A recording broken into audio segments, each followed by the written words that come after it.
Qu'est-ce qu'il y a ma sœur?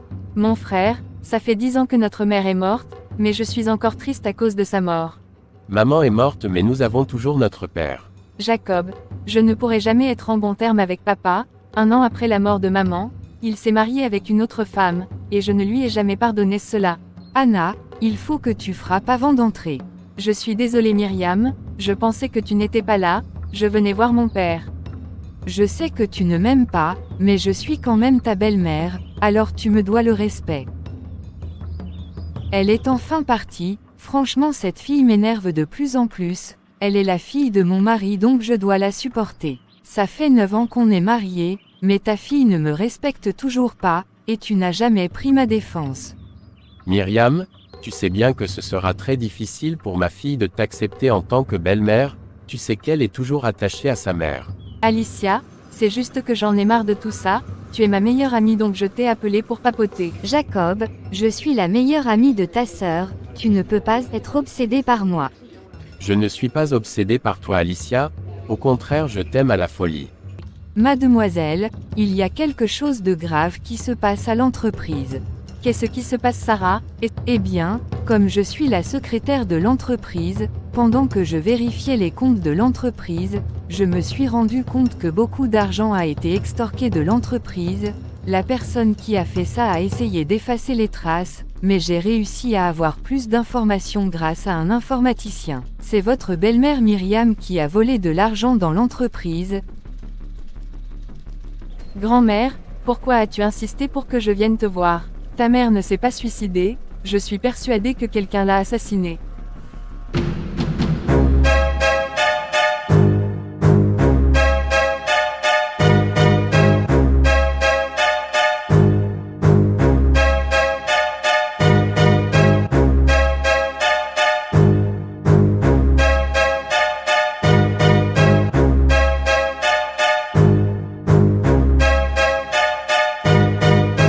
Qu'est-ce que tu racontes grand-mère?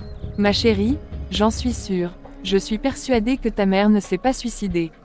Mais qu'est-ce qui te fait dire cela? Pourquoi tu penses que quelqu'un a assassiné ma mère?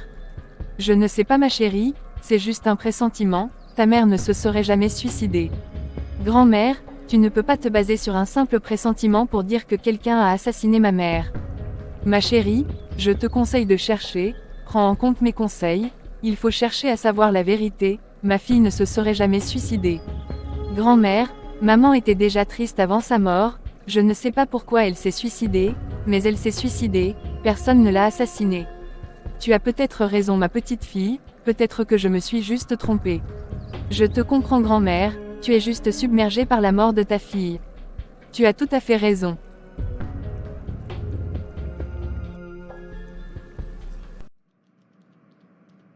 Écoutez monsieur Raphaël, dorénavant vous viendrez ici, chez moi, pour me consulter. D'accord madame Myriam. Je suivrai vos instructions. Je suis très stressée ces temps-ci, c'est pour ça que je vous ai appelé, vous êtes mon psychologue, donc je pensais que vous pourriez m'apaiser. Bien sûr Myriam, je suis prêt à vous écouter. Dites-moi, qu'est-ce qui vous tracasse? Est-ce que c'est la même chose que la dernière fois?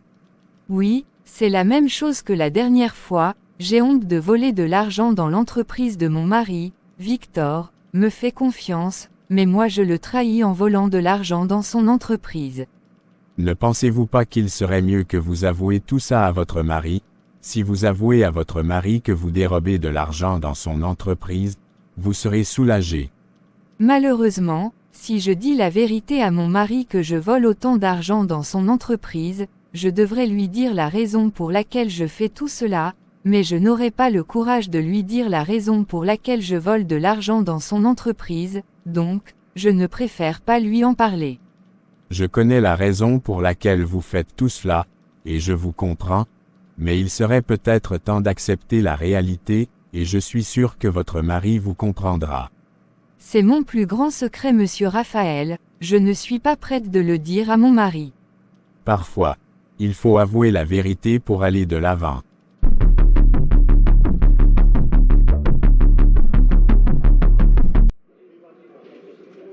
Merci d'être venu me chercher ma sœur, tu es celle qui me soutient toujours. Qu'est-ce qui se passe encore Jacob? On dirait que tu es ivre. Je ne suis pas ivre ma sœur, je te le promets, je n'ai pas bu un verre d'alcool. Dis-moi la vérité Jacob, as-tu bu beaucoup d'alcool? Ne sois pas rabat-joie sœurette, je n'ai bu que 10 verres d'eau de vie. Mais qu'est-ce qui te prend Jacob? Pourquoi qu'à chaque fois que tu es triste tu bois beaucoup d'argent? Mais c'est le seul moyen d'évacuer toute ma tristesse. Dis-moi la vérité Jacob, qu'est-ce que tu as? Pourquoi tu bois autant? Eh bien ma sœur, la femme que j'aime ne veut pas être avec moi. Mais l'alcool n'est pas la solution Jacob, viens, rentrons chez nous. D'accord ma sœur.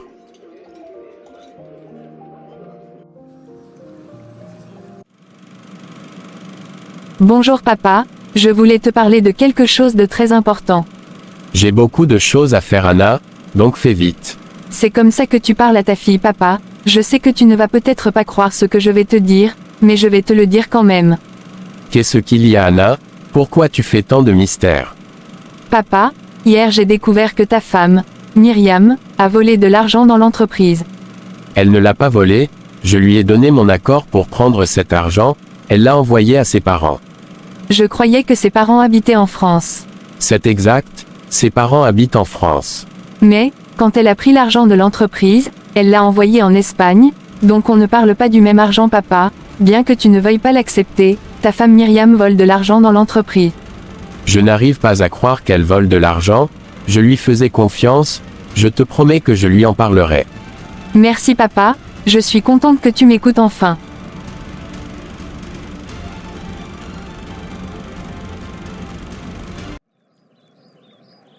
Jérémy, qu'est-ce que tu fais ici? On ne s'est pas revus depuis le lycée. Salut Anna, je suis surpris de te revoir après tant d'années, tu es devenue très magnifique.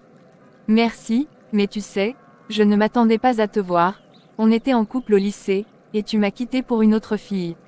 Tu sais, je suis désolé pour tout, j'avais mes raisons de te quitter pour cette fille. J'étais plus belle que cette fille, mais je te comprends. Bref, je dois m'en aller, on parle plus tard. Comment va-t-on se parler? C'est vrai, je n'ai pas ton numéro, est-ce que tu veux me le donner? Bien sûr que oui. Pourquoi tu m'as menti Myriam? Pourquoi tu as trahi ma confiance? De quoi tu parles Victor? Qu'est-ce que je t'ai fait? Tu as volé de l'argent dans mon entreprise? Pourquoi tu ne m'as pas demandé la permission de prendre de l'argent sur le compte de l'entreprise? J'espère que tu as une bonne explication pour ce que tu as fait. Écoute, je suis désolé Victor, j'avais peur de te dire la vérité. Qu'est-ce que tu avais peur de me dire Myriam? Je suis désolé, je dois t'avouer que je t'ai menti depuis qu'on s'est rencontrés, Victor. La raison pour laquelle je vole de l'argent dans l'entreprise, c'est parce que j'ai un fils que je n'ai pas élevé. Tu as un fils. Oui Victor, j'ai bel et bien un fils que j'ai abandonné.